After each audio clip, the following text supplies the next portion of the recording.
It is about people being killed recklessly. He is still not taking accountability for his actions. And yes, if he says it is a democracy, we agree that is what we expect of a president, of a Kenyan, because independence was fought for and earned 12 December 1963. Now, we're still fighting to free ourselves from the IMF and World Bank, respectively. He's talking about the number of bullets that killed a citizen. He's talking about a citizen in Githurai attacking the police at 3 a.m. Really? Honestly, Mr. William Ruto, your accountability is zero.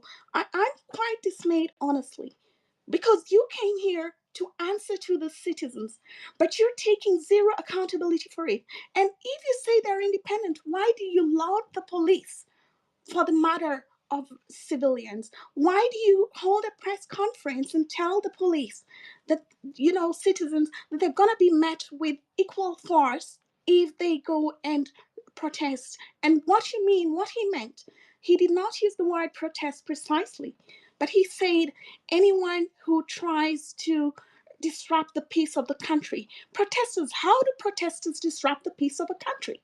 Why do you laud the police when people are killed? Why are police shooting at civilians on their balconies? Why are people fleeing Kenya so that they may have peace? Why are they being abducted? You might say that the police body is independent, but this is not a democracy. It is not functioning like a democracy, but a dictatorship, Mr. William Ruto. Because the way the police are handling the situation is not fit for a democracy. And you cannot deny that you're behind that. Because even though you say they're independent, you have the power to stop the killings. But instead, you go after all the killings, you go hold a press conference and laud them. Sincerely, we saw Mano Mano last year how you dealt with the citizens. Same scenario this year. When is that going to stop? What kind of a democracy is this? Can you define what a democracy is, Mr. William Ruto? I think you grew up in a very authoritarian family that you expect people just to dance to your tune. In a democracy, the right to picket and to protest is guaranteed in the Constitution. The countries you travel to, Germany and United States, first of all, why did you grant them visa-free entry to Kenya? Africans do not have the luxury, even diasporans don't have that luxury. The way diasporans are being treated at the airport, these bills. Now, what you did when you granted Europeans visa-free entry to the country is giving them the right to disrespect Kenyan citizens abroad. And the fee that was supposed to be incurred through the payment of visas is transferred to Kenyans. I mean, that is simple mathematics. You should know that. Okay, Kenyan German lady, thank you so much. Why don't you set the same expectations for European nations and the West in general as they set for Kenyans? Okay, why do you sit with them all the time and then the conditions worsen for Kenyans? Okay, if you can hear me, Kenyan German lady, let's give it. We said we'll limit this to 2 minutes so that we give everybody a chance to. No worries, no worries. You're at liberty, of course, to ask your question, Mr. President. Thank you very much. Let me help. Let me say this to my sister. The right to picket, the right, and I said it in my statement, is enshrined in the Constitution. But let me also make a distinction. I said the protesters, peaceful, within their democratic right, were hijacked. There are people who infiltrated. And I am very sure that the people who banned the office of the Chief Justice, the people who banned Parliament, are not the peaceful protesters. These are criminals who I was speaking to, and I was saying the police must stop criminals who are banning institutions, who are banning people who have gone to destroy people's property. I don't think those were innocent demonstrators. I know for sure that innocent demonstrators came out to protest, to picket, because it is provided for by the Constitution. But honestly, Do you want to tell me that the innocent protesters, the people who had come to picket, are the ones who broke up shops, stole people's property, burned down parliament? I don't think so. And we need to protect the protesters, but we need to keep the criminals who want to cause mayhem out. And I have the responsibility to do both by assisting, getting the police to do what they have to do. It is my responsibility to facilitate the police. The police will tell you, ever since I came into office, I have tried to assist them, to get them the right equipment, to get them the right capability to protect the country and to protect innocent protesters. Let me also tell you, many of the innocent protesters became victims of criminals who stole their phones. They were all over, who took away their money, who stole from them. This is the balance we need to get. But let me tell you, ultimately, after I have said everything I have said, I am ultimately responsible because I am president. And that is why I said it was regrettable. It was unfortunate that we lost lives in this engagement. And I have said government is going to assist all the families as to the extent that we can to make sure that we minimize the loss that they have gone through. Let me also say the following. On matters to do with passports, I think we have made a very big step in the right direction to make sure that we deal with the challenge of passports. And even now, we have given a green channel to Kenyans who are looking for jobs abroad. Today, there is a green channel at immigration to make sure that those Kenyans who have jobs abroad can be able to be processed much more easily. Let me also say, there is a reason why we have a visa-free regime in Kenya. And when I say a visa-free regime, it doesn't mean that people come to Kenya for free. That is not the same. It is that we have simplified the process. Today, you will come to Kenya. We have simplified the process because we want to escalate our numbers. And for your information, because of the visa-free regime, we now have a program called ETA. Our numbers for tourism have gone up by 500,000. More Kenyans today have jobs in our hotels. Our hotels in Kenya today are 80% full in many instances. If you speak to the tourism sector, they will tell you our numbers for tourism in 2022 was close to 1 million. Last year, it was 2 million. This year, we are heading to 2.7 million. It is part of the interventions that I have made. It is part of the changing of how do you come to Kenya. Make it easy.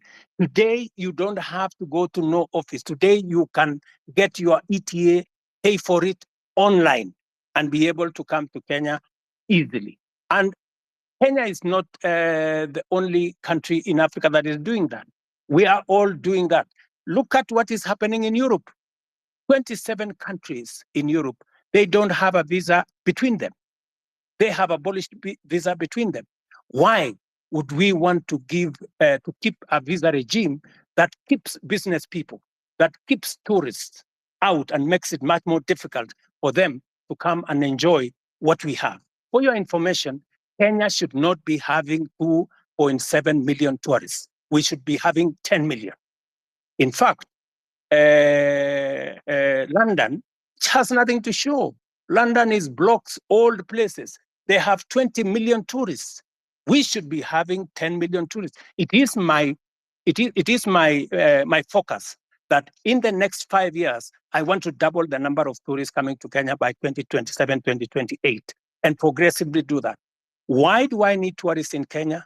I need to create jobs for millions of young people in our country. We need to create investment in Kenya.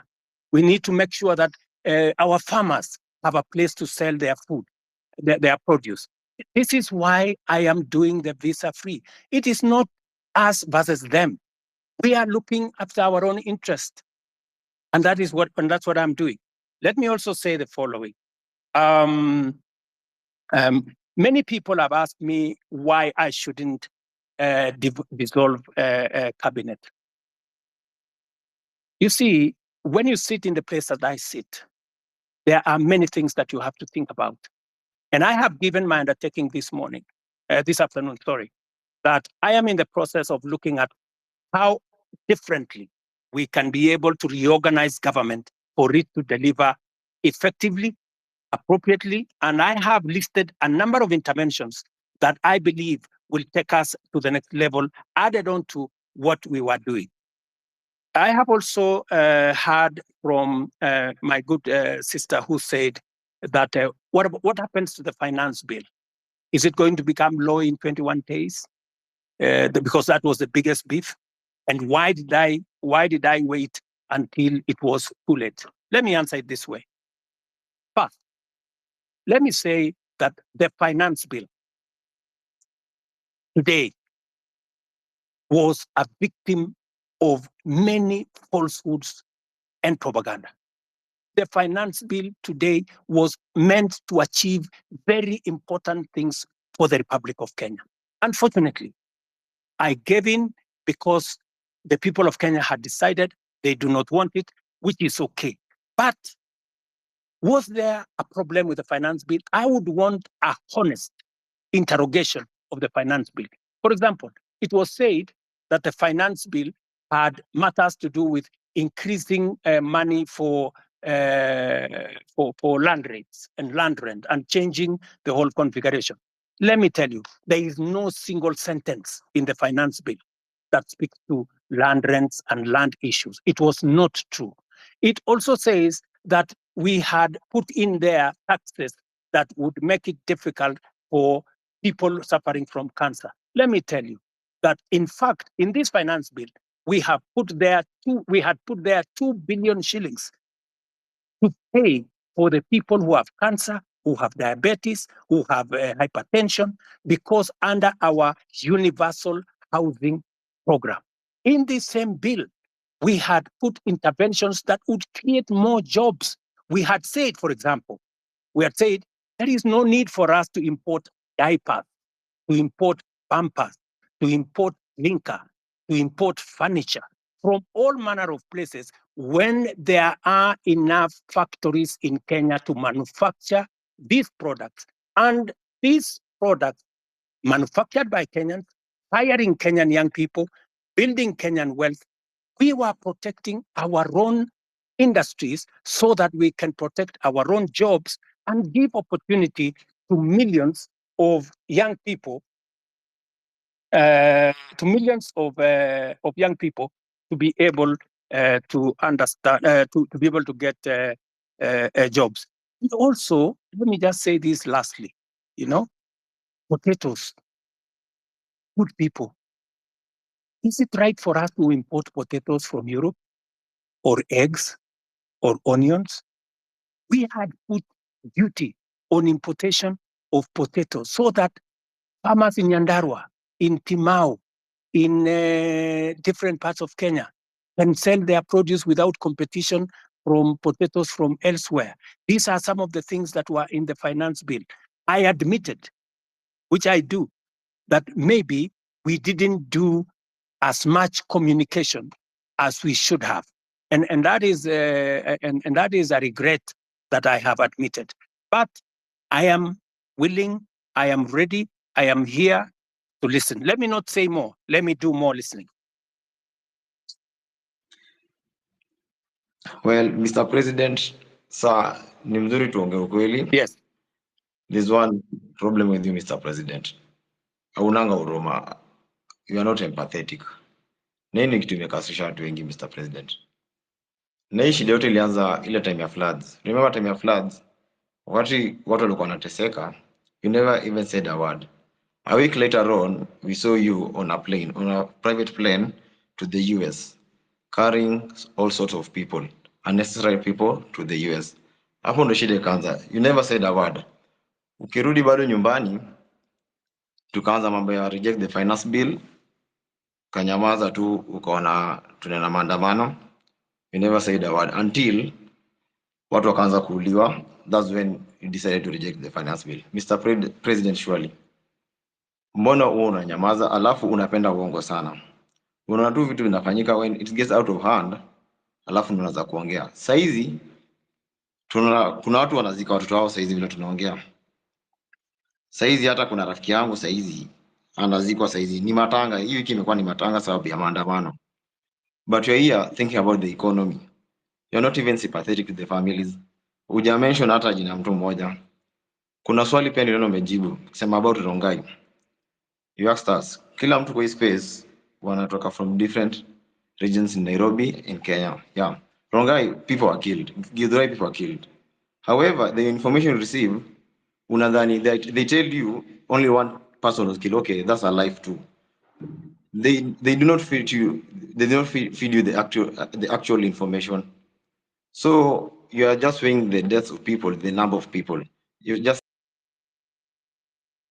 night Kindiki was saying people are not killed, he was not aware, people are not abducted, you are just arrested. Some of us were arrested. And your excuse is that the police unit is an independent body. Surely, Mr. President. Watu watakuwa wanauliwa alafu unasema police unit is independent. Alafu wakati watu wanauliwa excuse unasema the economy is growing. How can this is right now the country is mourning. Properties worth of billions were banned. You have not addressed that. All you think about is the foreign policy and the economic status of the country, not about the livelihood of the common mananchi. Surely, Mr. President, we need you to be with you. Be empathetic. Your government should be empathetic. You should stop this issue of police brutality. That's what we want right now.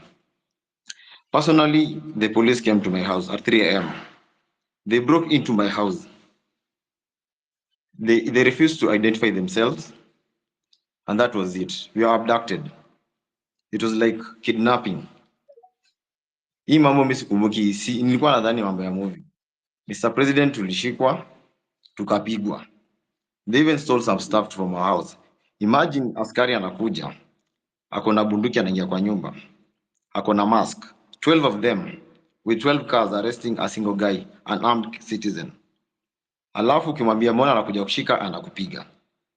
In the meantime bado anachukua vitu kwa nyumba yako. Unapelekwa place fulani hata ujini wapi, not even a police station. When my friends were reporting the issue to the police station, they are not even aware. For my case, they even went to Parkland police station. That's where I was arrested.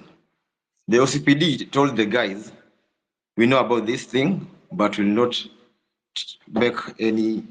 take any action. Meaning it was very criminal.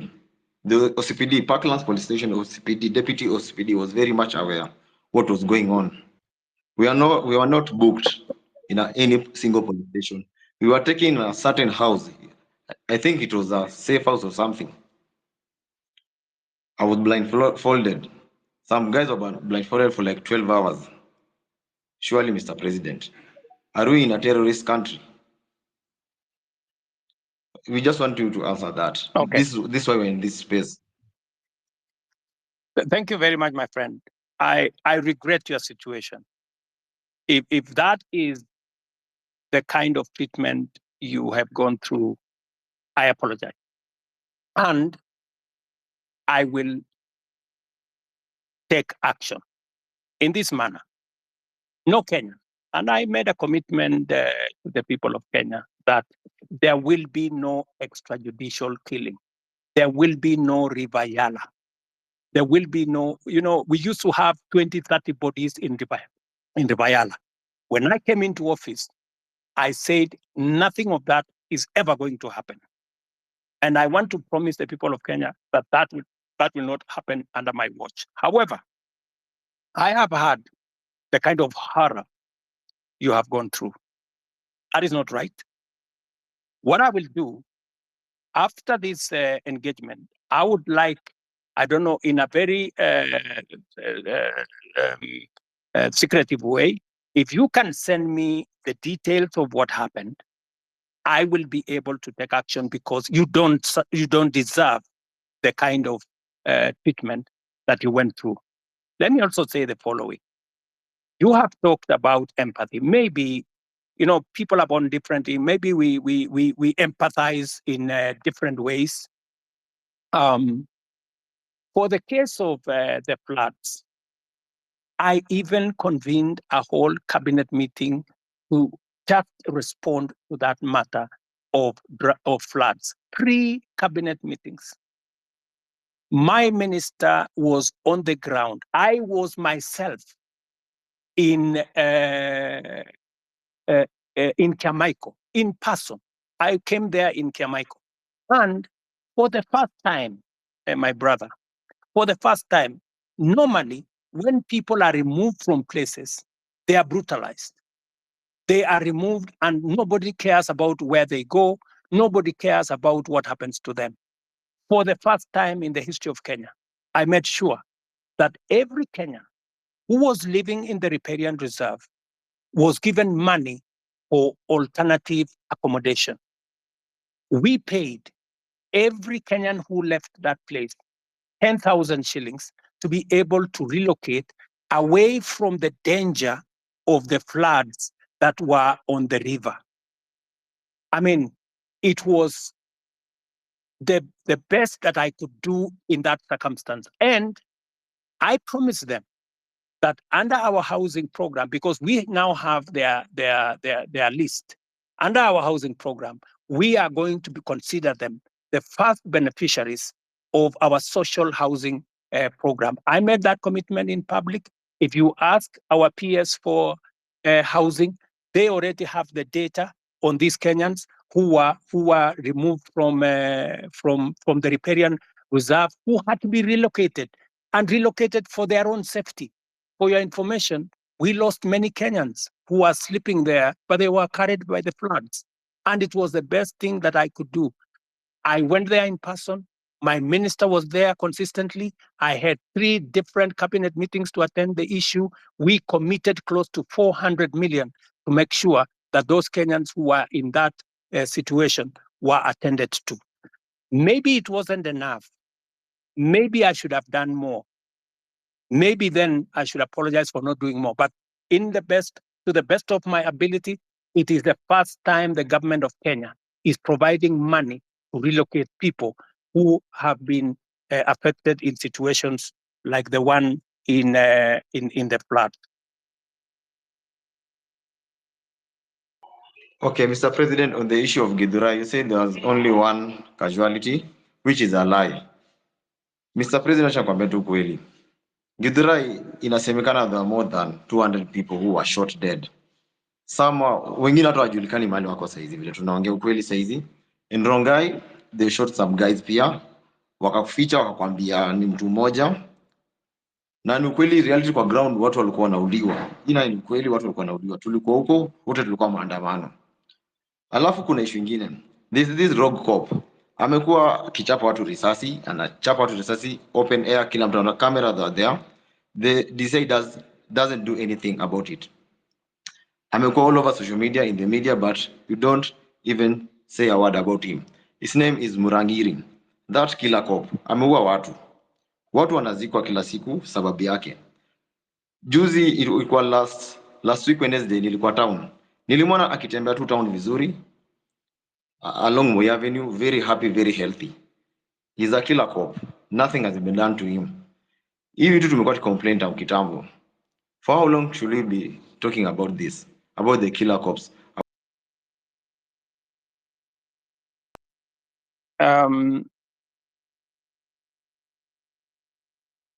Sorry. You can go ahead, Mr. President. My good brother, it is good to be brutally honest. And I will not, as president, or even as a Kenyan, ever say anything that is not factual, especially on a very serious matter of people losing lives. Are you saying 200 people were killed in Githurai? Really? I mean, my friend, where are can the family step forward? People who are saying our members of our family are missing. They went to Mandamano or they went to picket and they did not come back. 200 people is not a joke, my friend. So I really want to plead with you. I am sorry to tell you, you have wrong numbers. I'm sorry to tell you that. It is Mr. not President, possible. we even have the names. It's all over social media. Hata sisi tunaweza post, tunaweza soma hizo What about majina social zetu media? zote. I want to offer We you. have the names, I want to even the offer you. faces. We have the faces Tomorrow, and the I names. want to offer you to bring the names and family members of the people who are saying their loved ones are not there. Don't even take them anywhere. Bring them to State House. Them family members who are saying, I have lost so and so. My fellow, a member of my family was there on Monday last week. He went to Mandamano and he didn't come back. And where possibly are the bodies? You know. So I mean, really, my good friend, it is just good to be. You know, we are dealing with a very serious issue.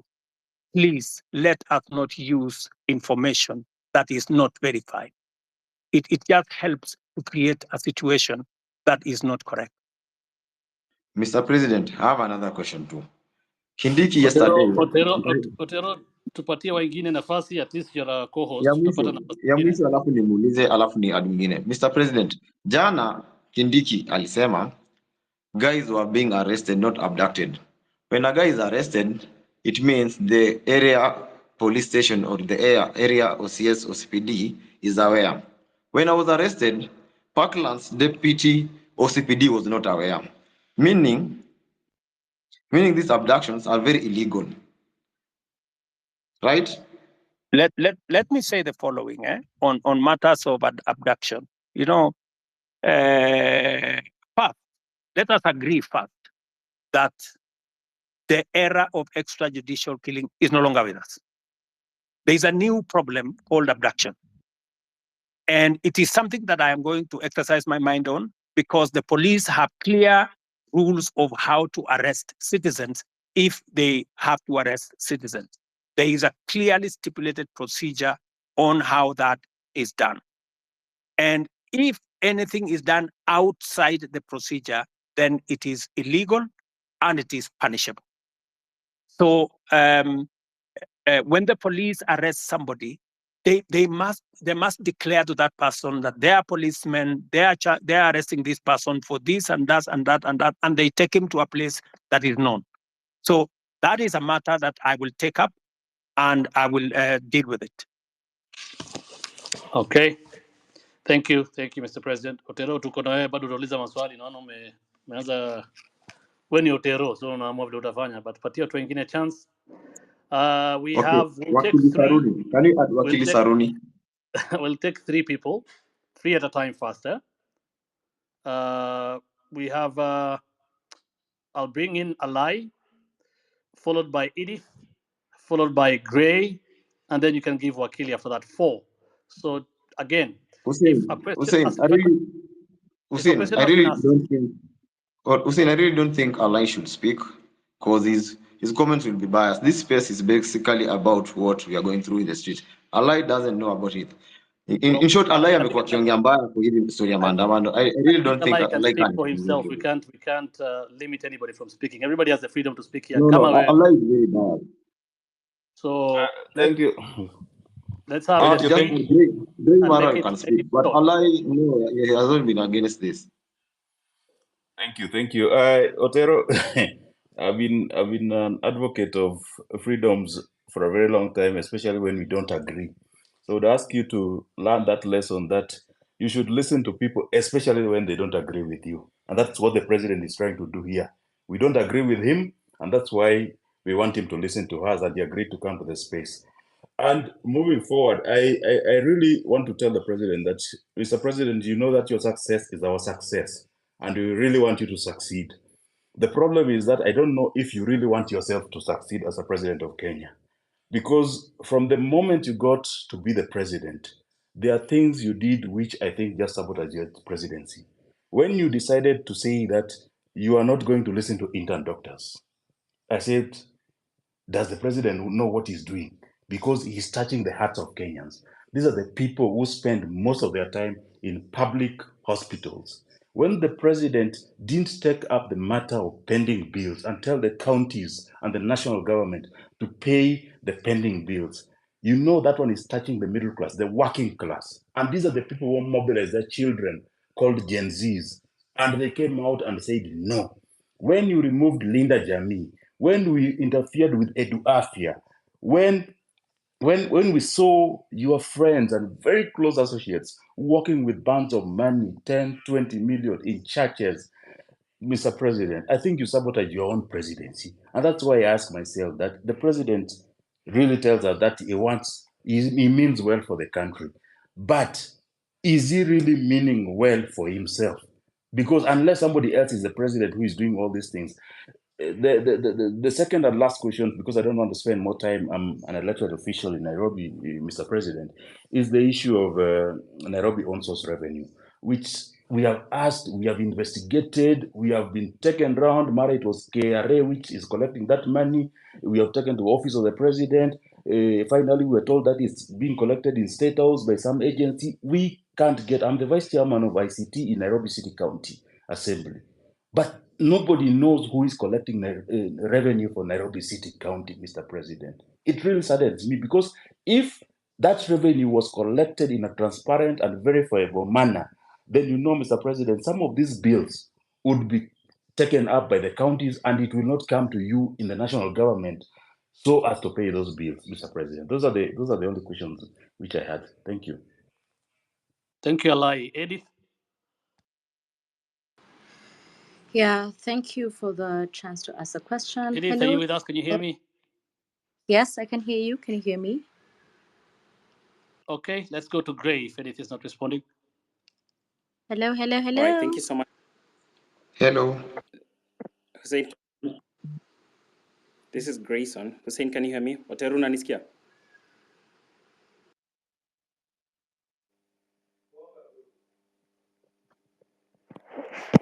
I can hear Eddie and I can hear the other gentleman.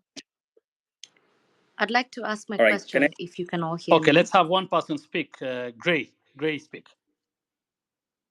All right, thank you so much, Hussein. Edith, I'm sorry. So, Your Excellency, my name is Grayson Marwa.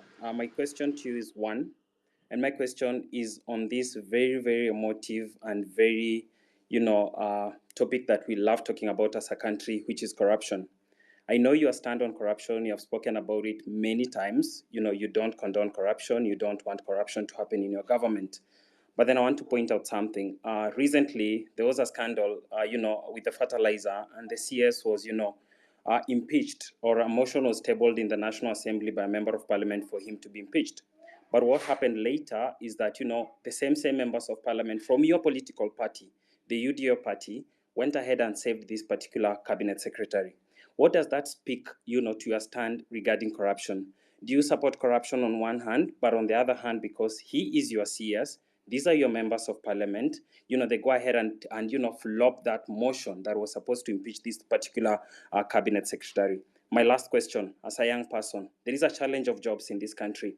But a month ago or so, in the day list, there was a freeze that the public service is not hiring anymore. What are you trying to tell young people? Yet you say each and every day you want to ensure that we give jobs to these young people who go to school but don't have jobs out here. People are, forced to do things that they shouldn't be doing and they went through the education system. If I can get a response to those two issues, I'd really appreciate it. Thank you.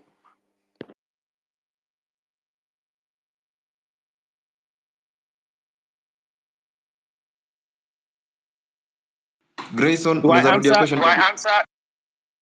Do I answer those, or I thought we said we take three people? Can we take maybe Eddie? Eddie was somewhere. There is a lady called Eddie was somewhere or something.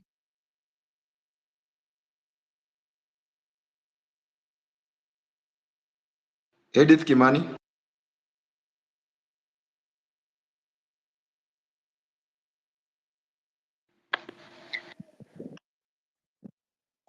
Otero, from my end, I see she's a listener. Maybe you can add her to speak from what I'm able to see on my end. Okay.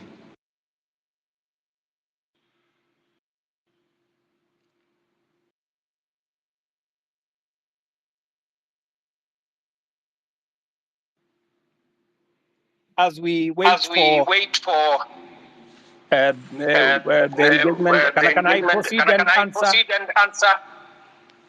Yes, please. Thank you very much. Alai has mentioned three things. Mr. Alai, I want to tell you, Mheshimiwa, that I am acutely clear that even if I don't succeed, I want Kenya to succeed.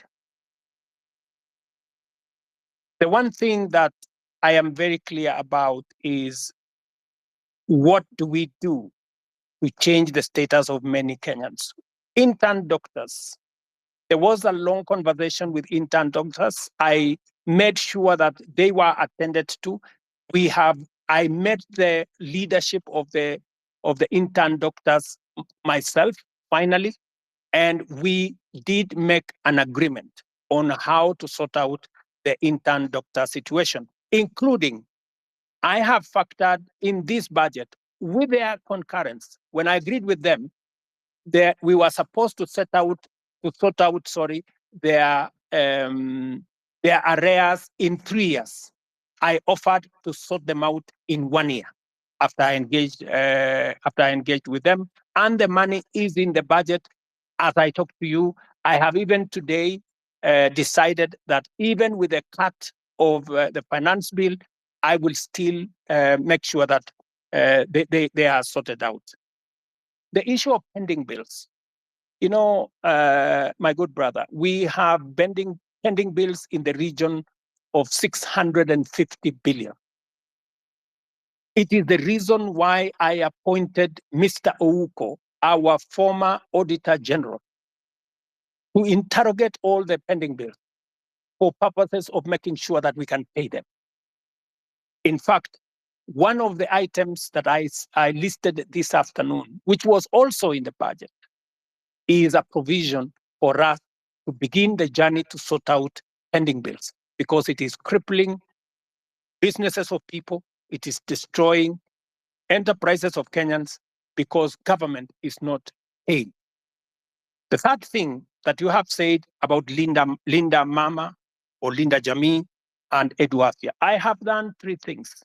Maybe the explanation. Let me give you the explanation Itakata space. on Linda Mama. Am I audible? Yes, you are, Mr. President. Sorry about that. What we are doing is, under our universal health coverage, I promise the people of Kenya that we need to ensure that we don't leave other Kenyans behind. Under our universal health coverage, in which this year we now have a budget for it, we are going to scale up the benefits of Linda Mama. That is why we have brought it, we have scaled it up into universal health coverage. We want it to reach more Kenyans. That's number one. Number two, we want to enhance the benefits. The benefits were 2,500 for women giving birth in hospital, in smaller hospitals, 5,000, and maximum of 17,000. We have now changed that. From 2,500, we have moved the benefit to 11,000. And we have moved the upper benefit to 32,000. That is not a derogation. That is an upgrading of Linda Mama. Number two, Edu Afia.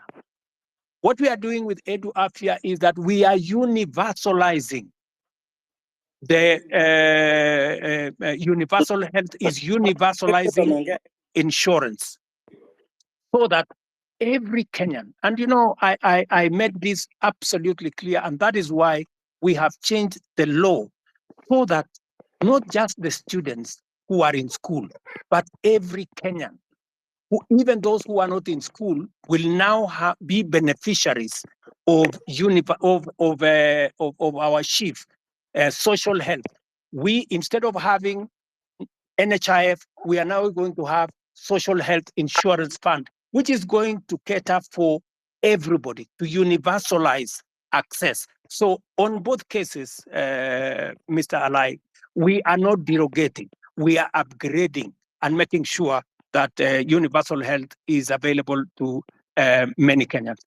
Finally, on Nairobi on source of revenue, I thought I heard the governor say the other day that he had increased it, he had raised more revenue than was ever raised. I'm not sure about that. But I want to tell you that that is a Nairobi County affair. You, Mr. Alai, should not be asking me. The public should be asking you, because you are the person. You are the person responsible. You are the representative of the people. You should answer that question. You should be the one to interrogate the county government. It is your responsibility of oversight. It is your responsibility of representation. It is your responsibility of legislation. You should legislate how the county resources are raised. You should oversight the county government to collect it. I just want you to take up your job and do it. Let me, Gray Marwa has asked me two very important questions. Marwa, these are very important questions about corruption. Let me say the following, just three things first. Number one, I said before that corruption must be dealt with firmly and decisively.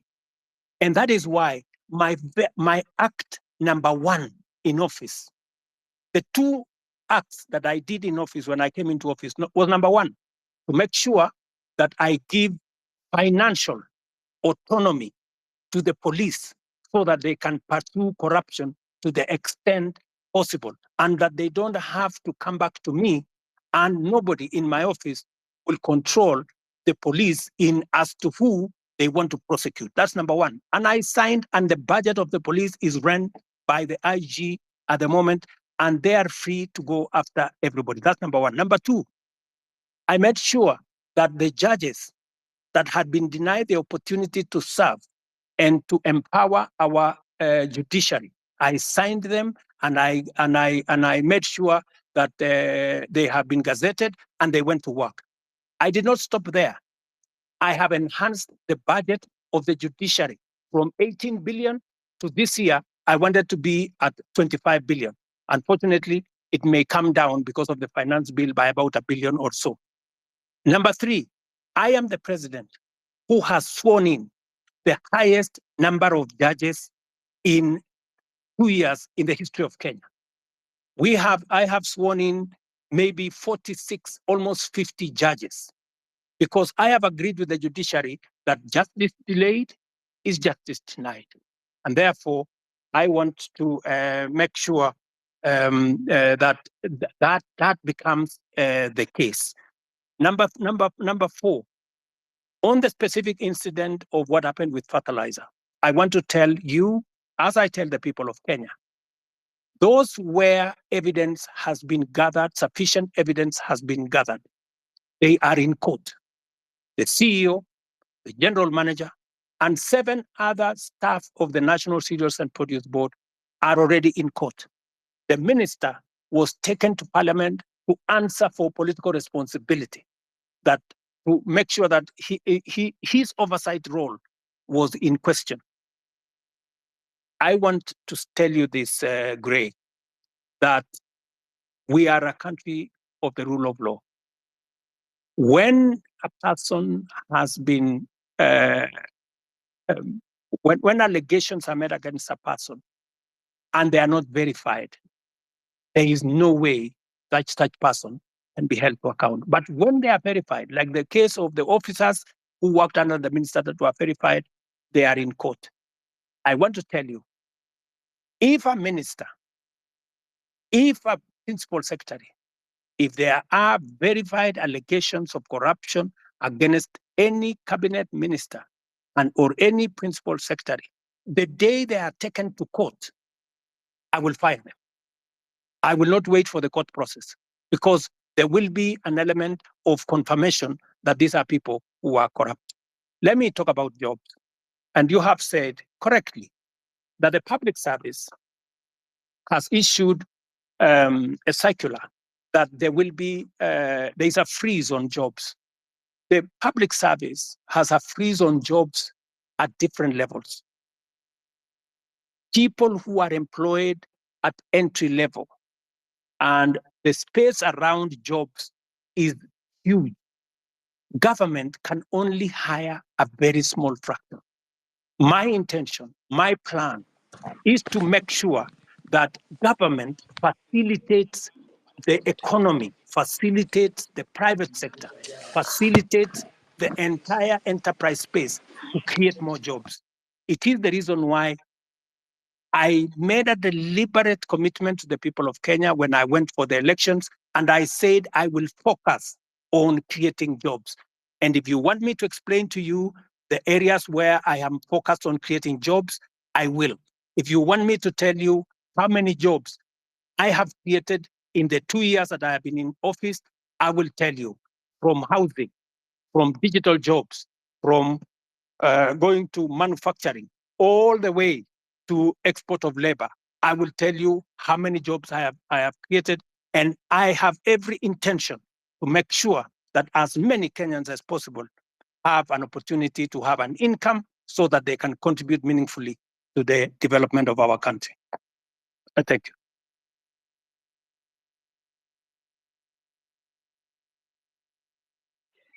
Kiling, you can speak.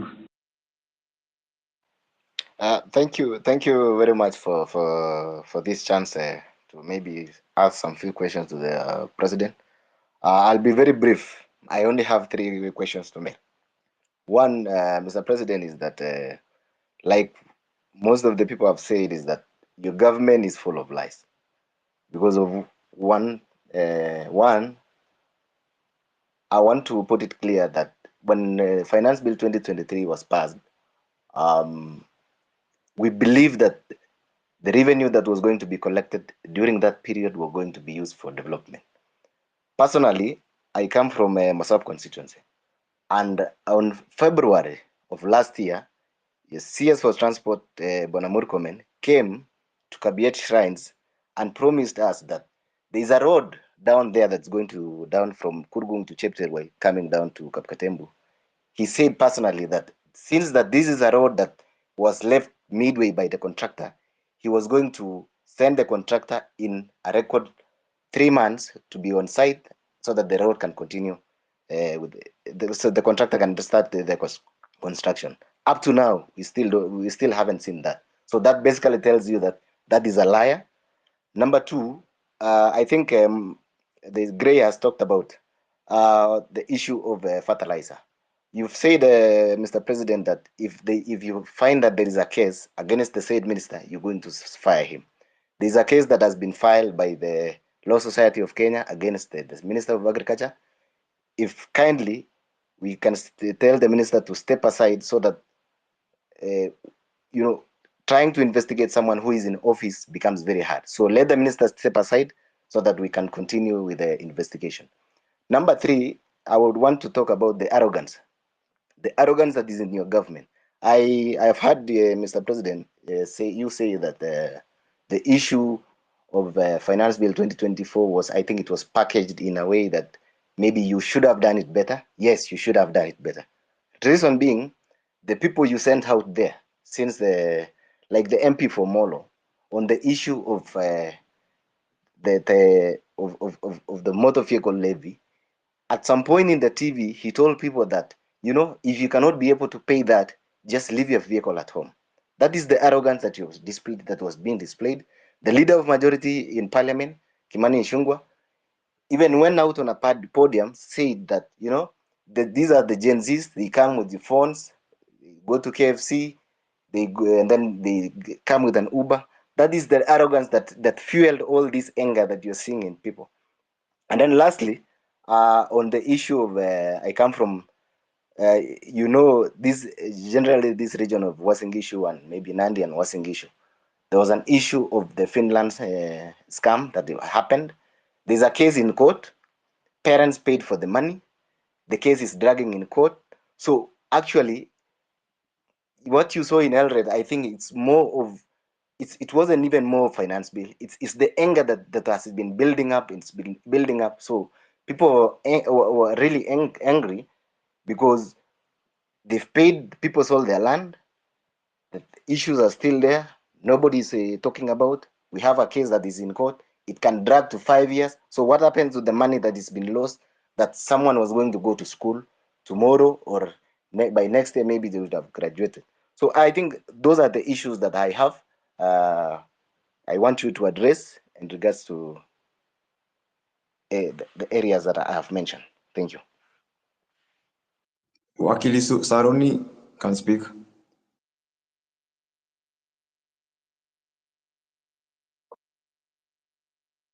Wakili. Thank you very much, Your Excellency, for this opportunity to address you, and thank you very much, the host, Hussein and Osama.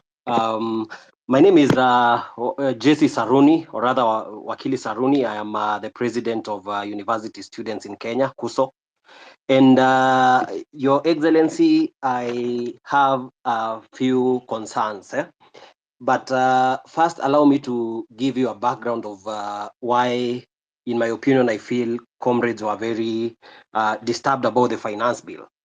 Your Excellency, if you look at the finance bill 2023-2024, it introduced housing levy at around 3%, which was to be redeemable. However, during public participation, the people, most of the people, including comrades, said that we can start at 1.5%. But without communication, the parliament went ahead and reviewed and made it to be 1.5%, but they removed the clause that allowed people to redeem the savings after they retire. Your Excellency, I would wish to hear from you whether it can be reverted so that this can be redeemable. But as I continue, Your Excellency, I was part of your team during the campaign, and one of the things that we were saying during the campaign, because I actively campaigned using the Kenya Kwanza manifesto, was the 30% of appointments of youth in different positions, and including a youth advisor to the cabinet. However, Your Excellency, currently we have an advisor to the cabinet on women affairs, but we do not have an advisor to the cabinet on youth affairs. I was concerned whether this was deliberately left out, or I was just a little bit concerned with that. Your Excellency, another key concern that affects comrades, around 6,000 graduates went through diploma in law, and this is in regard to career progression. So they did their diploma in law, and they proceeded to do their degree in law. Your Excellency, before 2014, everyone who did their diploma and did their degree in law were able to proceed to the Kenya School of Law for the ATP Advocates Training Program. But the laws were changed in 2014, and this affects around 6,000 university students who are working in law firms and getting underpaid. And I am happy to see that the president of LSK, who is very passionate about issues of youth, is also here. Your Excellency, there is an amendment bill in Parliament that is on the Speaker's desk and has stayed for so long. Your Excellency, this is something that is under the office of the Attorney General. And with the indulgence of the Attorney General, I believe this thing can be, we can find an approach where this thing can be addressed, of course, through the office of the Attorney General, so that these comrades can stop the suffering. They are not able to proceed to self-actualization, because most of them would want to become advocates of the High Court, but they are not able due to that change in the Act of Parliament. Your Excellency, another concern is on students and youth leadership. Wakili, I really hate to do this, but please, we've only gone through 5 questions. I think there are so many people wanataka kuuliza Okay, maswali. just one more. Kindly, we agreed. Yeah, please, kindly. Okay. Your Excellency, in regards to university students and youth leadership, you can see that we have the National Youth Council, which is constituted. It's supposed to hold elections. And I feel, Your Excellency, the youth feel that they have not been able for a long time to represent their grievances. because they are not able to elect their leaders directly. And this goes back even to the University Amendment Act, which introduced the delegate system, which I feel that the universities have found a way to maneuver so that they make sure that the students who are elected are students who they can be able to maneuver and manipulate. Your Excellency, finally, on the issue of branding, the projects that our members of parliament and all other people has the aspect of when the projects are complete, people tend to brand their names on these projects. Your Excellency, these projects are financed by taxpayers, and it is the request of the young people and the youth that when it comes to branding, we would rather have these projects branded that they have been financed by the Kenyan taxpayer. I will leave it at that, Your Excellency, and thank you very much. But of course, there is the issue of mental health. I appreciate we cannot exhaust all these things in one sitting, but I'm looking forward to more engagements in other platforms. Thank you very much, and I'll leave it at that. Thank you. The final question of the three ni ex-councillor. Then Good the evening, president will everyone. respond. You can hear me? Yes, please go ahead. My first request to the host and the co-host, please do not give the elected people the chance to speak, one of them a lie and me. You can hear me, Osama? Can you save the Yes, go time? ahead. Elected MPs, any elected official should not take this chance apart from the president. So thank you very much for the time. I have two things more. I don't want to repeat a lot of things I've In the said because meantime, the I just want president have a to pile of address the questions president. already. Number one. Mr. President, si tunataka Number kujua one. huyu askari amekuwa akiwa watu kwa maandamano atashukua siku gani? Kwa vile amekuwa kirom freely tangu last month, amekuwa tu all over the city. Tulikuwa tunataka kujua atashukua siku gani, kwa vile ilikuwa inasemekana amekuwa hivyo tangu kitambo na sio wa kwanza. We just need answers about him. Thank you. Okay, he will answer. He will answer that. Plus, councillor. Councillor, finish, please. Thank you. Yeah, my question is to the president. Why is it that the things you're asking about today are not new things? They are things you did promise in your campaign, and the other time you are being played with videos of you saying the same thing. You had to find a way of not listening to those videos. The one thing that you promised us, one of them is corruption. Your people around you, you've addressed this one. You can't tell me out of the 100 people you have around you, 90% are corrupt or have story of corruption, and you are doing nothing about them. I'm a medic by profession, and the issue of NHIF, which is moving now to shift. I read the last 2 days of millions, 300 millions, another 900 million today, disappearing to wrong or fake claims. I'm wondering, if the change from NHIF to shift, will it improve or just another way to get more money for people around your circle to buy houses, buy big cars, and laugh at us? Now, Mr. President, Councillor, you are here. Those are about two questions. Now let's have the president answer. We don't have a lot of time. We have tunawatu wengi. They need to ask questions to the president. Please let the president respond to that. If we get a chance, another chance, utauliza hiyo swali ya tatu tafadhali. Very much. Please. Thank you very much, good people. Let me start with the gentleman. I didn't get his name, from Osop. And that gentleman says, we have too many lies flying all over the place. Let me just state, let me just put it clearly. So many people have spread this story about William Ruto not telling the truth or making fake promises. I made a commitment to the people of Kenya that there will be a hustler fund. Today, there is a hustler fund that takes care of 2 million Kenyans. I made a commitment to the people of Kenya that fertilizer is going to come down. It has come down from 7,000 to 2,500. I made a commitment to the people of Kenya that we will have a housing program. Today, 103,000 houses are being built with 160,000 young people, real people, engineers, architects, quantity surveyors, plumbers, technicians working. I made a commitment to the people of Kenya that we are going to sort out matters in the education sector. Today, we have hired the highest number of teachers in Kenyan history in one time, 56,000 teachers. I made a commitment that I am going to sort out the mess that was in our universities. Today, ask any vice chancellor. With our new funding model, we have sorted out the challenge that was there in our universities. Today, lecturers are being paid.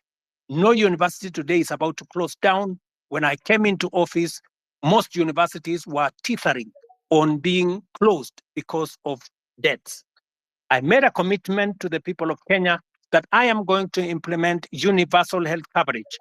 Today, as I talk to you, we have 100,000 community health promoters in every village in Kenya that I pay, that I have equipped to begin the journey towards universal health coverage.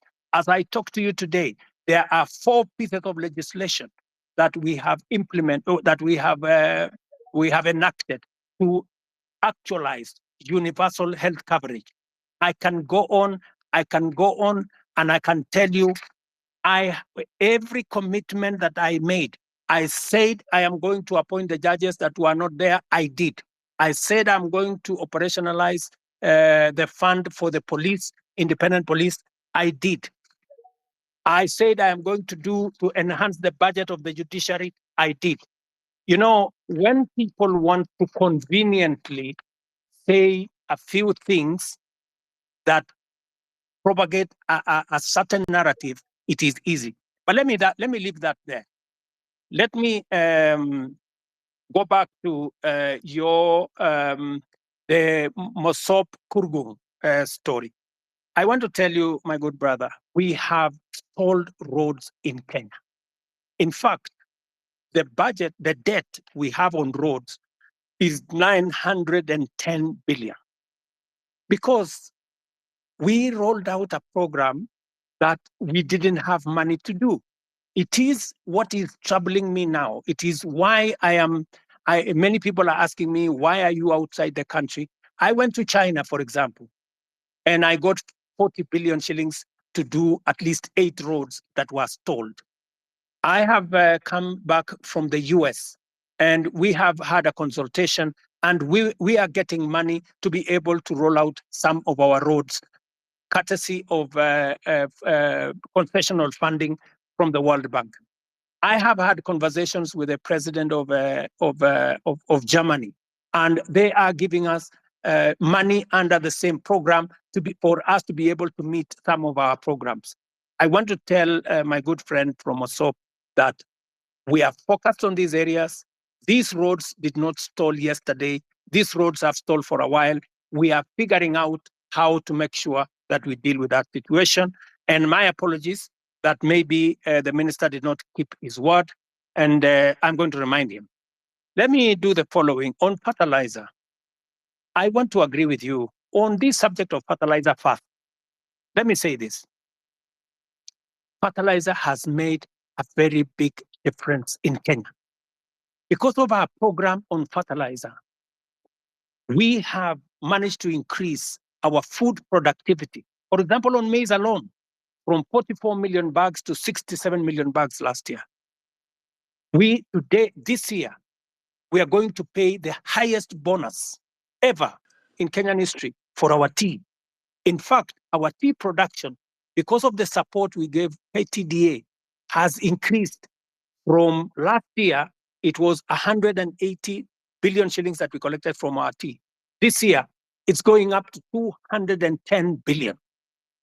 On coffee, the average payment of coffee last year was in the region of 70, 80.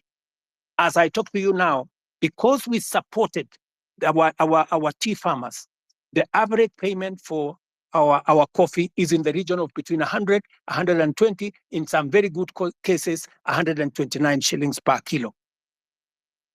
The whole array of what we have done with fertilizer is phenomenal. And therefore, I understand when somebody like my friend from Morsop gets annoyed when there are people who want to sabotage a program that is making a very big difference in Kenya. And that is the reason why I didn't delay 1 minute. When this issue of fake fertilizer came into the public, all the officials that were involved in it at the National Cereals and Produce Board were charged. When the minister is finally, when there is evidence gathered enough for the minister to be held to account, I want to promise you that I will fire him and any other minister for that matter, if there is sufficient evidence to hold anybody accountable. Arrogance. I agree with you that not everybody understands communication. Let me tell you, my good friend from Mosop, the day you become a public speaker, you will know how easy it is to make a mistake in the public. Sometimes you say things that you did not mean, but it comes out very badly. So whether it is the member of parliament for Molo, the member for parliament for Molo is a young man. I can tell you that young man is doing his very best. In fact, when I made him the chair of finance committee, many people told me he was too young. I shouldn't have made him. But I wanted to test also young people. And I wanted to mentor young people. And I want to say, he has made mistakes. But I want to tell you that young man is bright.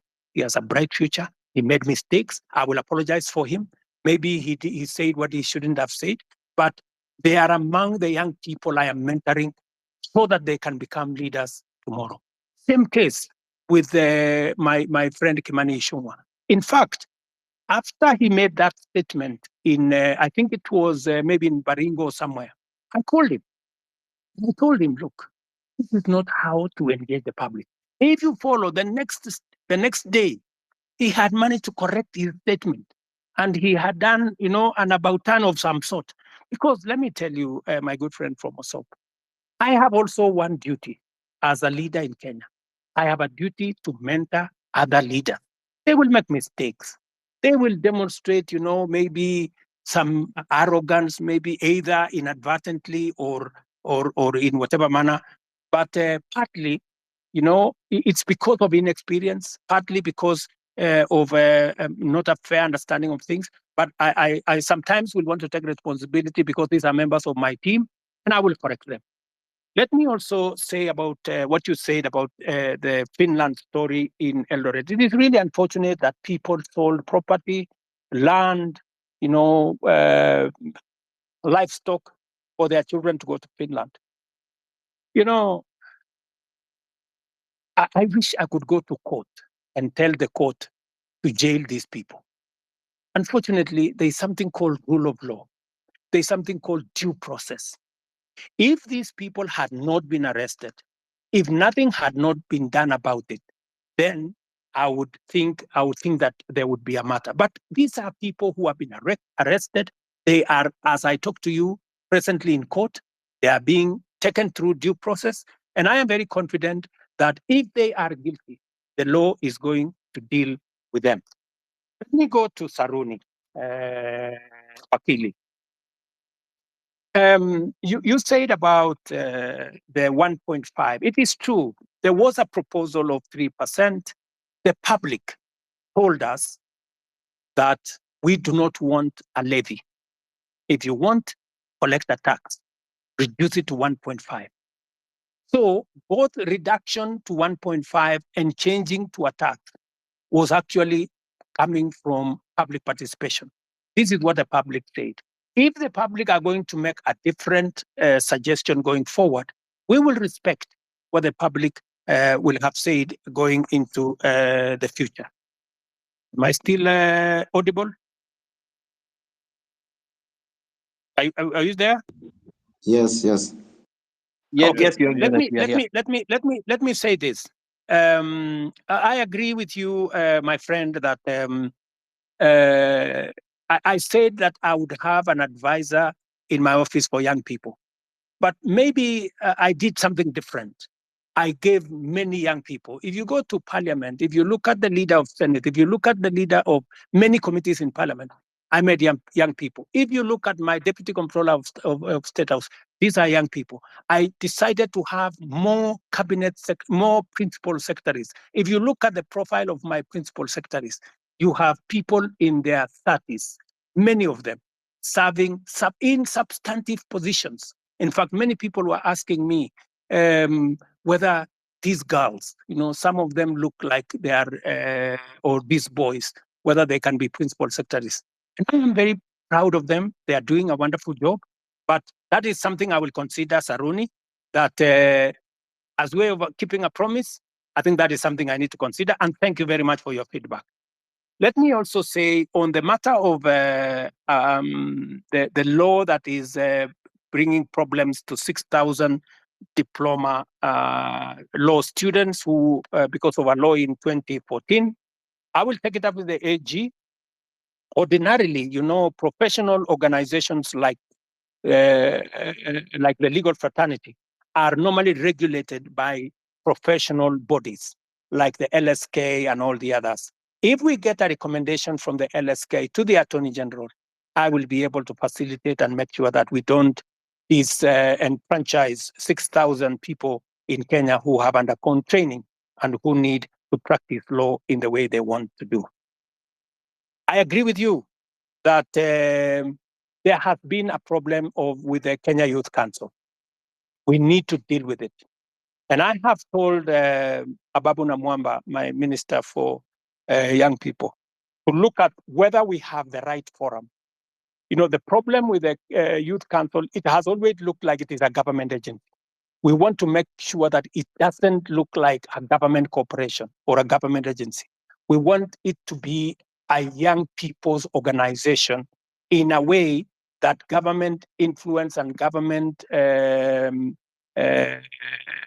intervention is limited so that the young people can speak for themselves. I would welcome ideas, Saruni, from university leadership on how we can make the Youth Council better, more democratic, and more representative of the young people. I couldn't agree with you more on this branding issue. I see faces of people all over the place on government projects that have been done. And I think it is meant to look like they did it with their own money. I agree with you that this branding, if it costs public money, it should stop. And it is feedback that I am going to take in to see to it that no public money is used to paint people's photos on government projects. Let me answer ex-councillor. I'm told he's ex-councillor, but he's also a doctor. This is good. I didn't know that an ex-councillor, a doctor can be an ex-councillor, but that is good. He has asked me about the NHIF and the transition to shift. Let me tell my brother, I didn't get his name, that the reason why we are shifting from NHIF to shift is because NHIF is limited. NHIF only captures a small section of our society. It is my intention, as I made a commitment to the public, that every Kenyan must have two things: must have access to healthcare and must have access to health insurance. We must make sure that those people, even those who cannot afford NHIF, because there are many people who cannot afford the 500 we are paying at the moment. And that is why we have brought in a means testing system so that the people who cannot afford the 500, we have now reduced it to 300 under the new program. And even those who cannot afford 300, the government of Kenya is going to pay for them, so that no Kenyan will go to hospital, whether they are suffering from hypertension or cancer or diabetes or whatever. Either they get treatment because level 1, 2, and 3 are free, or they can go to a referral hospital and there is an insurance system through SHIF, that's a social insurance that is going to make sure that their bills are paid. So, and let me tell you, one very important addition to this program is the digital health platform. The biggest problem we have had in NHIF is the digitization process. We lose a lot of money because of collusion between hospitals and staff at NHIF. In fact, you saw in the public media that there are hospitals that have more accountants than medical officers because they are gaming the system. We have now standardized all tariffs. There is no way you can be treated by malaria in one hospital and you pay 1,000 and treated for malaria in another hospital and pay 100. We have standardized, whether it is public, whether it is private hospital, we have now standardized treatment. That is what happens world over in countries that that understand how to manage matters health. So this is a comprehensive program. It is one program that will change the face of Kenya. Kenyans will no longer have to sell their land, sell their property to go and pay for hospital bills. We will, all of us, stop these harambes and the public collections that we are collecting to go and deal with people. So, my good friend, this is the plan. We have gone through it with Parliament. We have enacted 4 pieces of legislation. It was my plan to launch it on the 1st of this month. Unfortunately, because of the challenges we've gone through with the finance bill, we have shifted it to begin 1st of October, but the process of registration has already started. I think we are on day 4, and already over 100,000 Kenyans have been registered. So, and I want to encourage all Kenyans to register so that we can be able to plan for our health together as the people of Kenya. And we can even plan for our health commodities, and we can be able to secure everybody from matters illness. Thank you very much. Not finish my questions. So as I continue, I know, but my main point was corruption, whether it's an HIF or chief. I told you 300 million paid to fake claims, around 9 million today, early in the morning. Will this stop in the new system? Is that since you came into power now 2 years ago, the only thing you keep mentioning is the price of unga going down and the housing project, which we do know very well will not be occupied with the common mwananchi like me. So do you have another project that you can always tell us? The things you promise, a lot of things, from police killings, that things are happening. Which one are you going to address other than the 2 of price of unga and housing? Now, in the police thing, there's somebody, as someone has told you, you have not addressed, someone was asking, there's a police that killed somebody, is believed to have killed the first Rex, the first death of the protests. Still roaming. Yesterday, the other day, was seen in a video shooting directly to a crowd. I didn't see the end of the bullets. I cannot tell the crowd to a wall. What is happening to this? When are these people getting arrested? What is the CI doing about them? Why is it that the nobodies are getting arrested, arraigned in court in very few days, but then the big boys are just sitting somewhere eating our taxes? What are you doing about them? What is your direction to address this issue? Thank you. So, and also, if you notice something in the pattern, there are the last Mandamano, the recent one that was full of goons. How come the first four, there were no this violence? But then there is the last one with coffin in town and police entertaining these people dropping the coffin from the lorry, as well as seen packing them back in the lorry in the evening. It's clear that somebody was behind this and the police could not touch the very people that were doing this. But when it was another person with a phone and a bottle of water, they get shot, they get tear gassed. What is happening? Why do you speak A and do C? What instruction are you giving to the police? Yesterday I saw that you are praising the police for having done a good job professionally. Well, people died. What are we praising here? What Kenya are we looking at? So can we just match the word with the action? We've been talking too much. We see you on TV every day. We're on space. When are we getting to see action? Let me give space for other people. Thank you.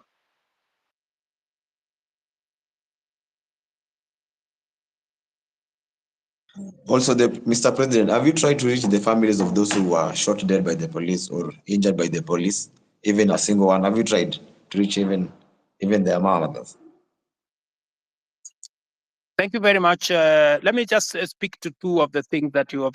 Yes, I have tried to reach out to Kennedy Onyango's mother, Jessica Onyango. And in fact, I am scheduled to engage with them. I have already sent a message, and they were not available, but they know that I have been looking for them, and I will be speaking to them shortly.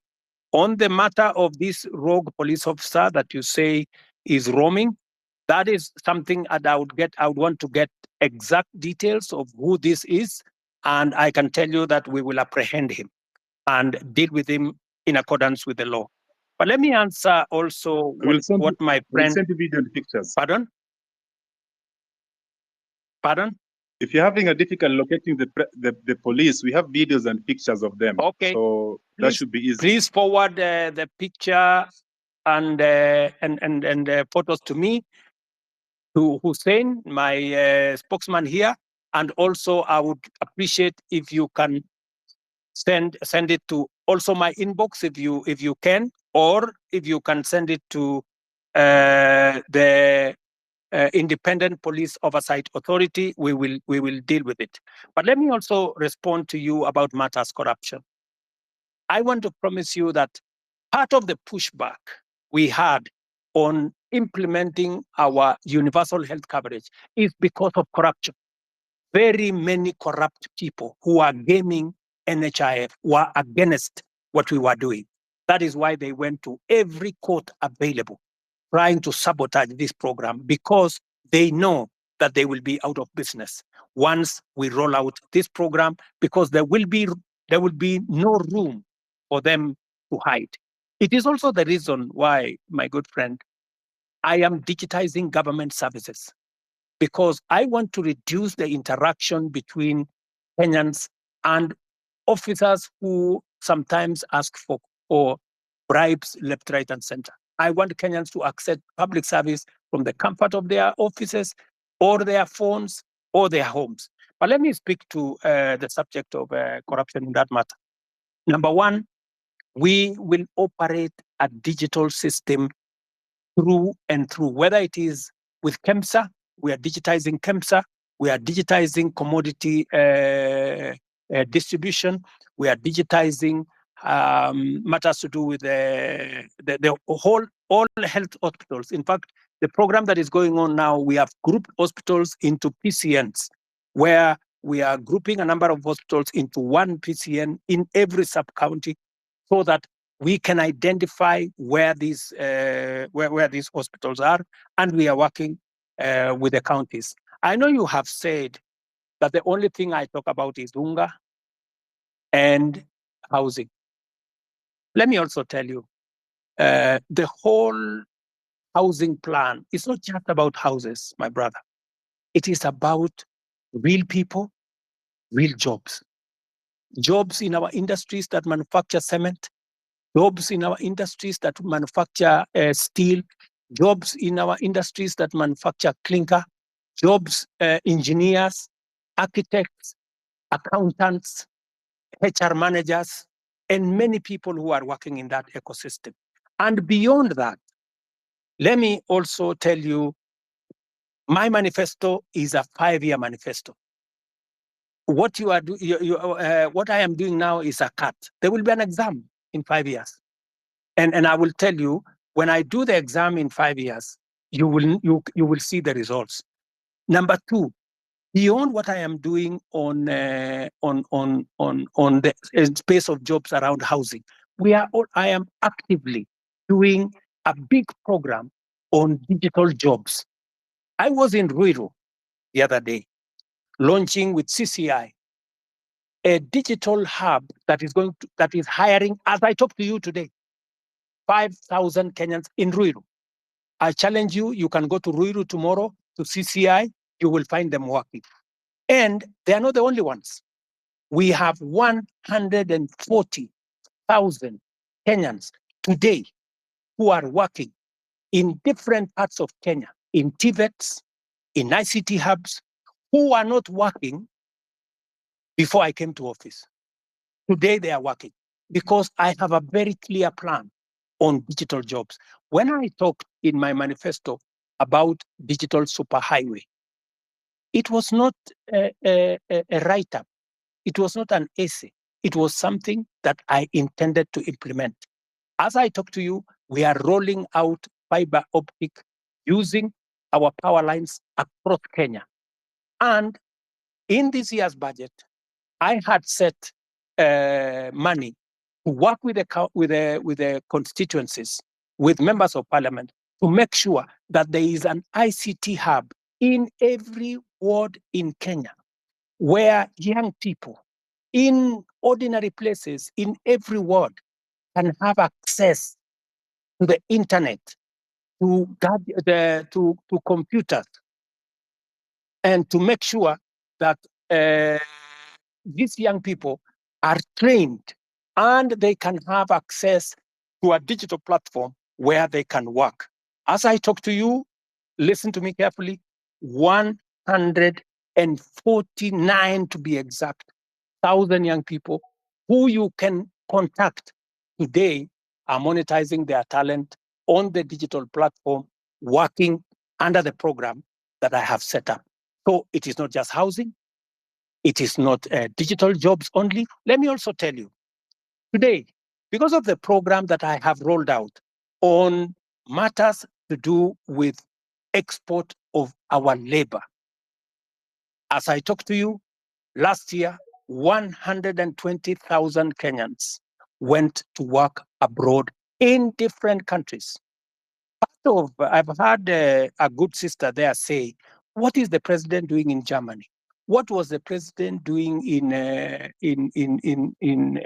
America? I want to explain to her simply, what was the president doing in France? We are signing 19 new bilateral labor agreements that will give an opportunity for Kenyans who want to work abroad, an opportunity to export their talent. I'm talking about engineers, I'm talking about accountants, I'm talking about HR managers, I'm talking about workers in different fields who want to go abroad. And I have now begun the process of professionalizing over the last 2 years that whole ecosystem of labor and the export of labor out of Kenya. That is why we are seeing an increment, not just in jobs, domestic workers, I don't know, drivers, I don't know what. The reason why we are negotiating new bilateral agreements is that we want to go beyond those workers at that level. We want to export skilled labor, we want to export professionals, and we are creating the ecosystem for that to happen. In fact, if I tell you now, if you go to www.neaims.go.ke, you will see that there are 400,000 jobs on that platform, different kind of jobs from different countries. We are now trying to make sure that those jobs will not be 400,000, they will be 1 million, and they will be largely, as we conclude these bilateral agreements, bilateral labor agreements, they will include many professional jobs, many skilled jobs. And I want to challenge the young people listening to me on this X forum, that is an opportunity. You can go to eCitizens today and check whether what I am telling you is true or not, whether those jobs exist or they don't. And I want to challenge everybody to go to that space, because that is one of our strategies. In fact, I saw on a Friday when there was a demonstration, one gentleman from my village was interviewed, and he said, the president has failed us because there are not many jobs in Kenya. The problem is that so many people are still going abroad to look for jobs. Little did that guy know from my village that I am the one who facilitated those who have gone abroad. It is part of my strategy to create opportunities. Let me finish by saying, in this year's budget, the whole trajectory was about manufacturing. You know, how do you create local jobs, my friend? The days when we just used to say, oh, we are going to grow the economy and the economy is going to create jobs, that is gone. We have to be deliberate. Housing, I know how many jobs I'm going to create in housing. Digital jobs, I know how many jobs I'm going to create. Export of labor, I know how many jobs I'm going to create. Now, what I had done in this year's budget is to put a mechanism where we promote our own manufacturing, local manufacturing, using local materials, hiring local labor and local professionals, and creating local wealth. There is absolutely absolutely no way we are going to grow jobs in Kenya by making Kenya a supermarket for other countries, by making Kenya an importer of everything.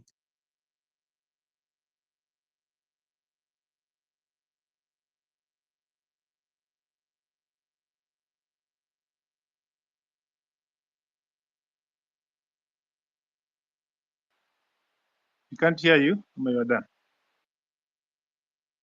He's done. Omondi. Okay, one last question. One last question before I give somebody the mic. I'm seeing several questions flowing to me. It's also mine. I'm made to understand there's a bill on your table about the IBC reconstitution. I'm wondering how long should this be? Or rather question would be, was it a deliberate not to assign the bill so that when your people, the people that are guiding you, people that cannot listen to us, when you want to try to send them home, we cannot because there's no IBC commission that's in place. So what is about IBC? Because personally, I come from Nyanza, and my home MP is at Tandi. But if I was coming from Nairobi or somewhere and surrounding, the MPs that really need to go home, and the law that there is no IBC to be able to do this, because they have been arrogant, displaying cartoon. Parliament just passed the bill. It has found its way to my office. And I want to tell you, I will be expeditious. It will not go beyond Tuesday, and the bill will be signed and gazetted so that we can proceed with the process. I am just keeping it within the law. Thank you. Thank you.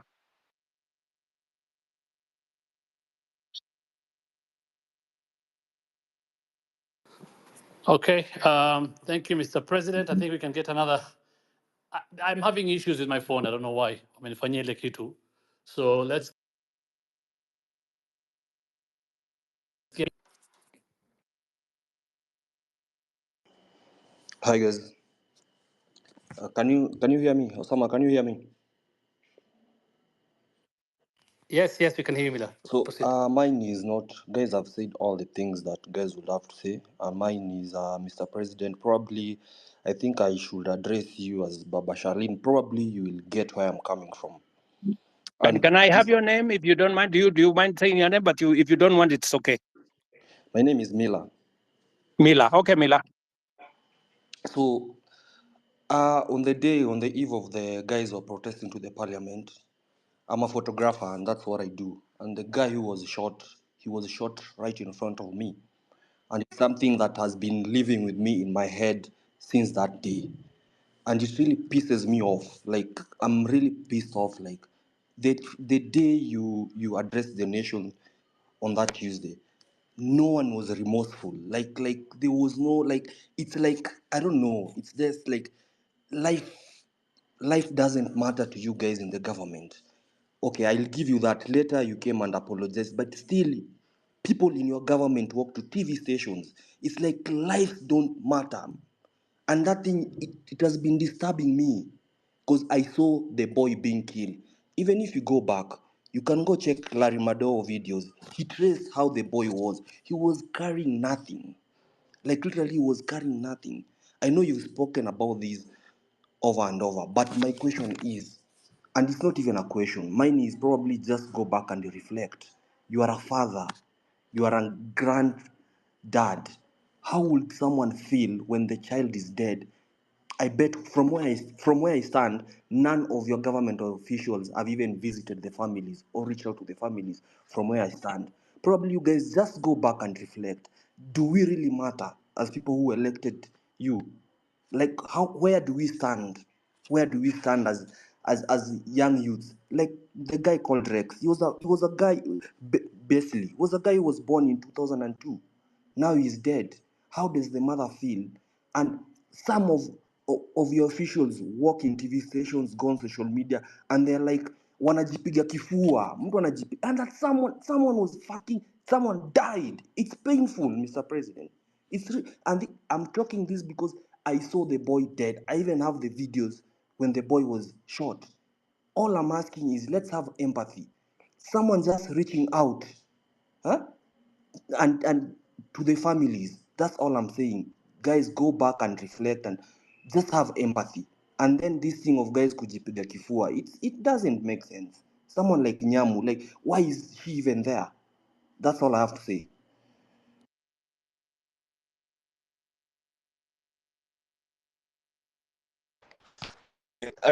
Kuongea manze. Sijui kama mtanipenda kiasi. Ndio ni mvibaya sana. Yeah, speak. So kitu ya kwanza mi sijui kizungu stop.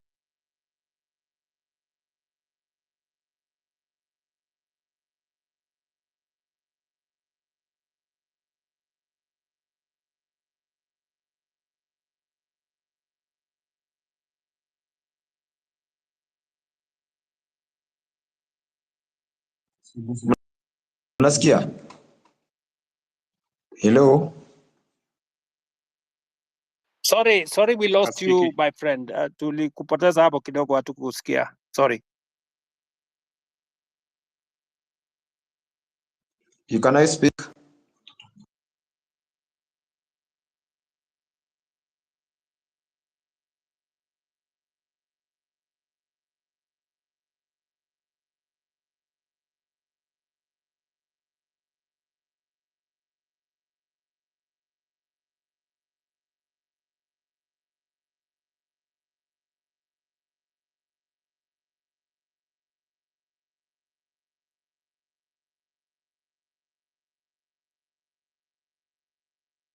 Sorry, good people. I don't know whether are we still online? I don't know whether, are we there? Yes, we are online. Yes, I can hear you.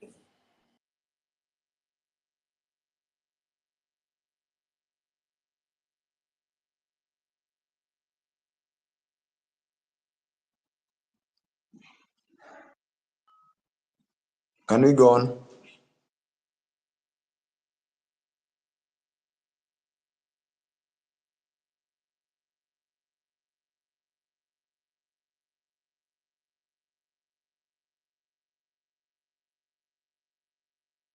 I'm sorry, I can't hear Yes. hear anything. I don't know whether,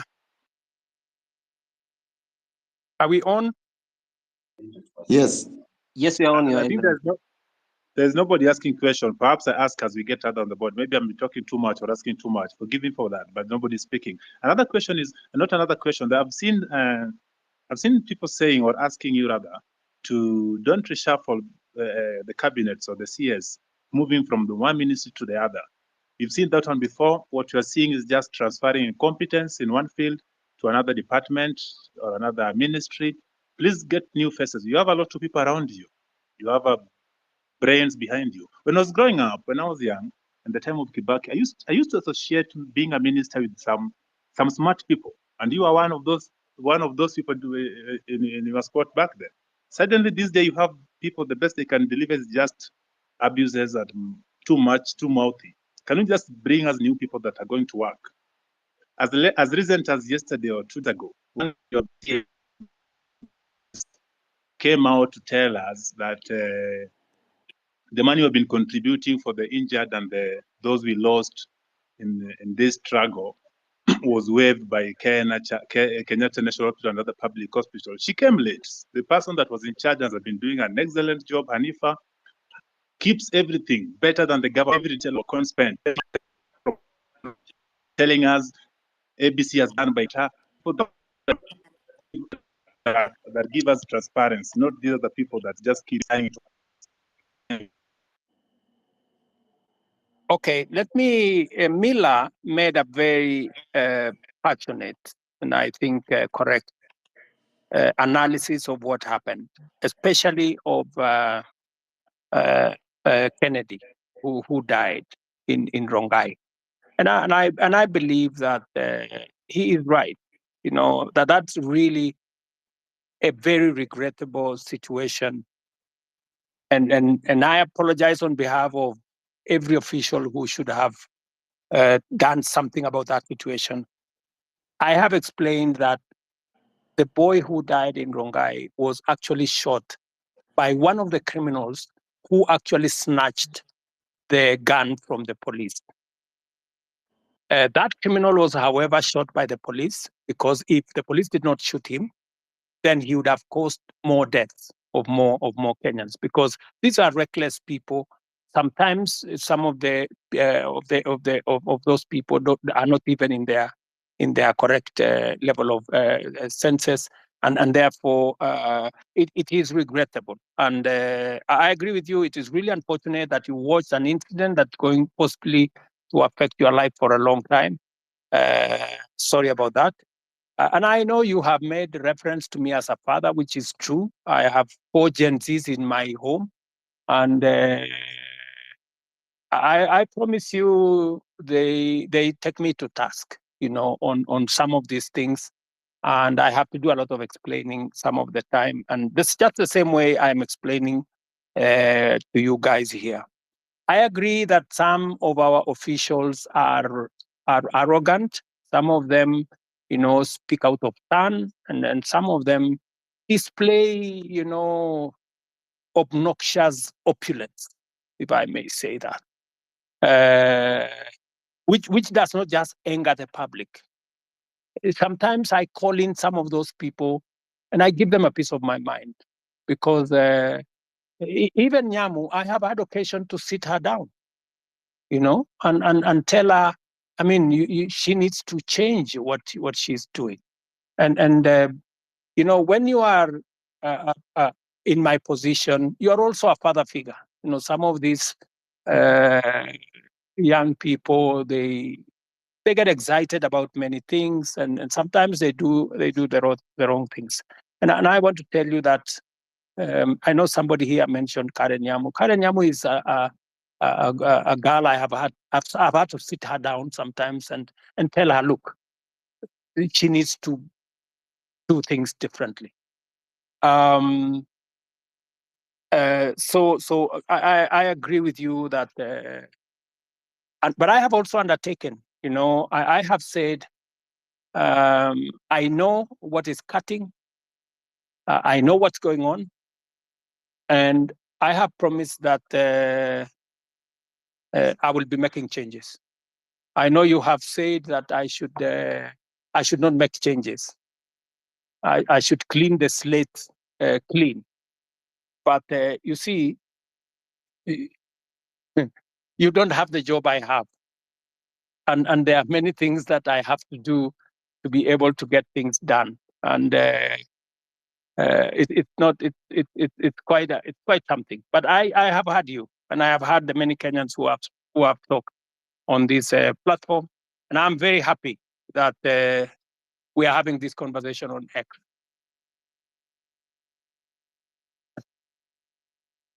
So let me, I don't know, because I had promised that I would be here up to 5. I think it is now 5:15. And I have another assignment with our Olympics team that are coming to you. I have a bunch of wonderful Kenyans who are going to represent us in Paris. They are sitting somewhere outside my office. And with a lot of respect, I want to say to all the people who have asked me the very important questions, very Mr. difficult President, I questions. have a final remark before you go. It's Kioti speaking here. Okay. Okay, Mr. President, before you continue, I'm Marvin Mabonga. I come from Kimilili constituency in Bungoma County. So, Mr. President, before you go, I want to let you know that in your cabinet currently we are having so many incompetent cabinet secretaries. For instance, let me give you an example of your friend, Kipchumba Murkomen. Kipchumba Murkomen did law. He has never been in any law firm in this country. He has never won any case. But currently, he's heading the Ministry for Road and Transport. My question is, between where is the conjunction between the Ministry of Transport and a lawyer? In that department, you should be putting there a person who has done even civil engineering, who knows so much about construction. Lastly, the Minister for Agriculture, that person, he even doesn't have a bachelor's. We all know this information. We have the government's website and we Google, we see this information. So, Mr. President, if you are going to give us those people who are incompetent, then we are totally doomed. You know, when we elected you as the president, normally they say, you set a thief to catch a thief. But this time round, when we elected you, Mr. President, that you can help us now catch those people who are corrupt in this nation, you're just there laughing with them. Look at Oscar Sudi. He's flaunting with 20 million in a bag in a public forum. I'm even told that there is one of the cabinet minister who was caught in Dubai with 20 million cash, and you actually came through him, so he wasn't taken to a court somewhere or arrested. You know that, Mr. President. Personally, where I sit, I want to pay my rent by 10th. But because I finished campus, I don't have any job anywhere. I'm just here in the city seated. I will not be able to pay that rent because you promised to give us the jobs. But when we elected you, you are now telling us that in the next 1 year, we are not going to employ the youth. Mr. President, do you think that one is not a lie?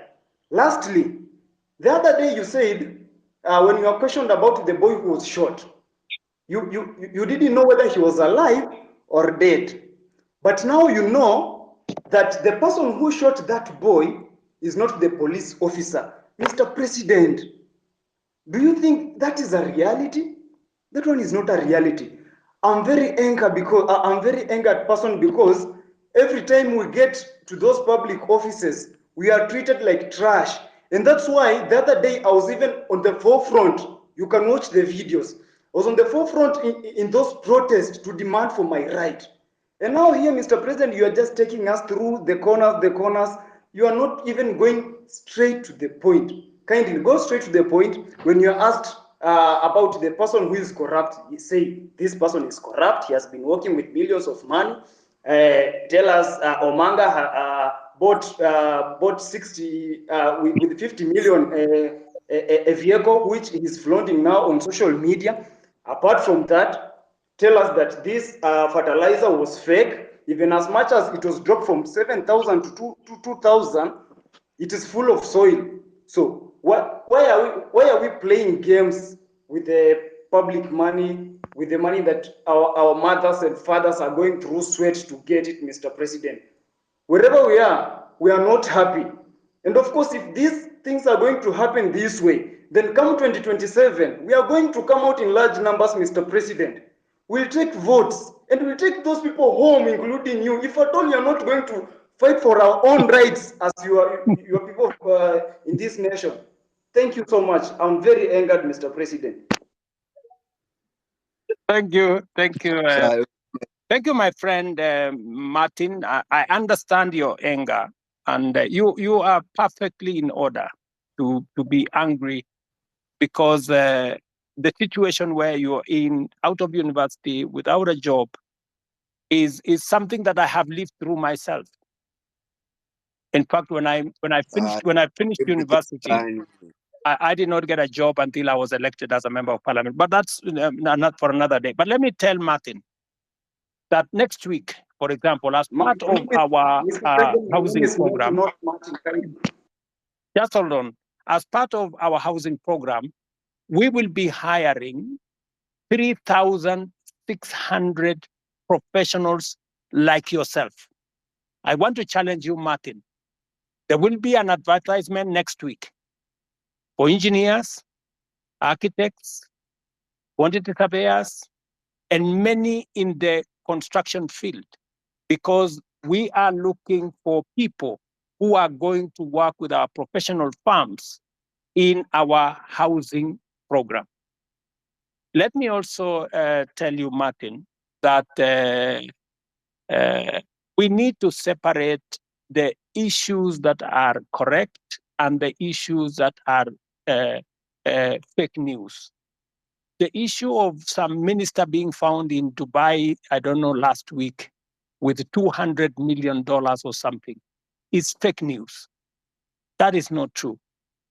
On matters to do with people you have mentioned were in different areas, today, I am here as a scientist, right? And many other people are doing many things from fields they did not necessarily train in. Because at a certain level, it is a management issue. It is a leadership issue. It is an issue about leading an organization. So I have heard you on some of the incompetent people you have said, some of the corrupt people you have said. I have listened to you. But let me say this to the public. Of the fertilizer that we supply to the Kenyan public, almost 6 million bags, 20,000 bags were the ones with a challenge. We isolated the 20,000 bags. It is not even 1% of the fertilizer that we supplied to the Kenyan public. I do not want an impression to be created as though the fertilizer we supply to the people of Kenya in millions had any challenge. And when we detected a problem with the 20,000, we not only recalled the ones that had not been sold, but we made sure that our Nini is on Google Map. I made sure that any farmer who had used fertilizer that was not correct was compensated. They were given an extra bag of fertilizer for them so that they don't end up in losses. I have heard you, Martin, as I have heard all the good people here. But let me say this in closing. This feedback is very close bado mi sijaongea Please, can I also have an opportunity to speak, Mr. President, before you finish? Acha kwanza niongee wewe Janet. If you can be kitu ya kwanza if you can be brief, so that yeah, I am brief. I am talking in Kiswahili ndio uelewe haraka haraka. Ndio. Kitu ya kwanza Order guys.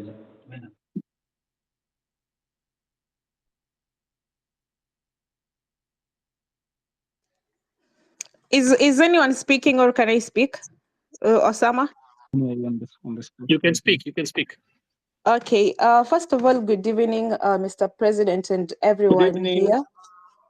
Good evening, my dear. Okay.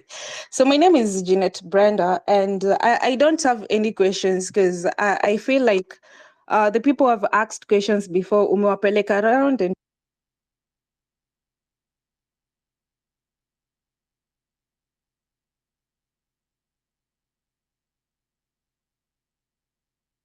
Okay, sorry.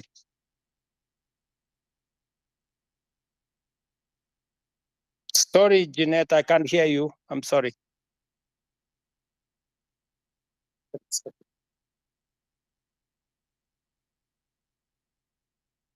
You're on mute, Jeanette. Maybe we'll get one more, then the president closes. There was one more person who really wanted to speak. Now, if I may, you go ahead, please.